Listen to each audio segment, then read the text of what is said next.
What if one of the most influential composers of the 20th century also happened to own 7 identical velvet suits, start his own religion, and write instructions like, "Play as if your head were inside a cave"? Welcome to the wonderfully strange world of Erik Satie. Erik Satie was born in 1866 in Honfleur, France. His childhood was marked by loss. His mother, Jane Leslie, died of tuberculosis when Erik was just 6 years old. Afterward, he was shuffled between relatives, a life of instability that shaped his stubborn independence.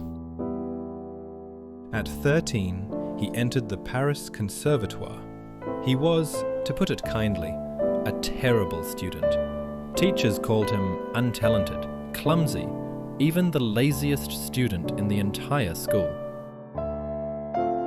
Ironically, this was the very same conservatoire that produced some of the greatest composers in history: Hector Berlioz, Georges Bizet, Camille Saint-Saëns, Gabriel Fauré, and even Claude Debussy, who studied there around the same time.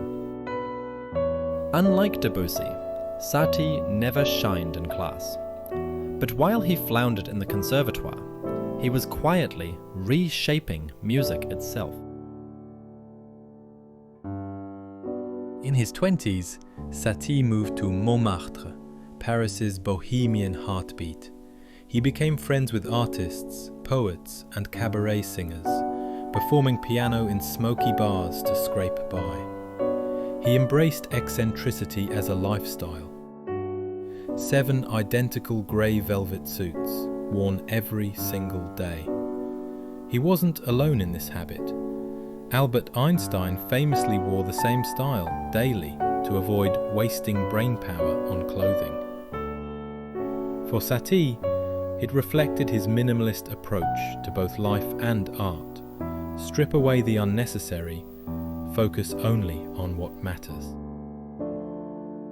He lived in a tiny, bare apartment with almost no furniture, yet his notebooks were bursting with elaborate sketches, writings, and bizarre plans, including his self-invented religion, the Metropolitan Church of Art of Jesus the Conductor, of which he was the sole member.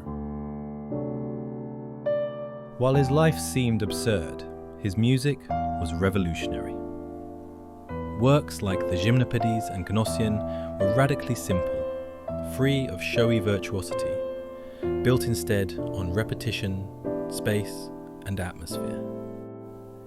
They seemed almost childlike on the surface, but they carried incredible emotional weight. Satie showed that music didn't need to be complex to be profound. His performance directions were just as strange. Play like a nightingale with a toothache, or light as an egg. These weren't jokes. They were his way of asking musicians to feel, not just to perform. Satie was never wealthy or widely popular during his lifetime. He was admired in small avant-garde circles. Debussy praised him, Ravel acknowledged him, and later modernists adored him. But the wider public barely noticed. He lived in near poverty, walking miles each day between Paris and his humble home in Arcueil. In 1925, at age 59, Satie died from cirrhosis of the liver, a result of years of heavy drinking. When friends finally entered his cramped apartment, they discovered piles of unpublished scores, drawings, and strange writings that no one had ever seen. Though overlooked in his lifetime, Satie became a cult figure after his death. Composers like John Cage hailed him as a prophet of minimalism.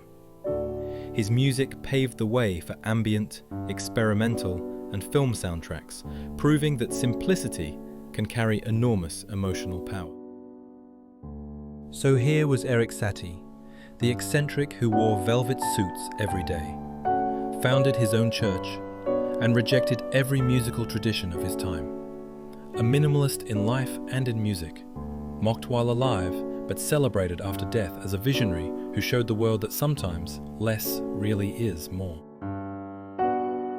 Be sure to like, comment, and subscribe to Key Signatures.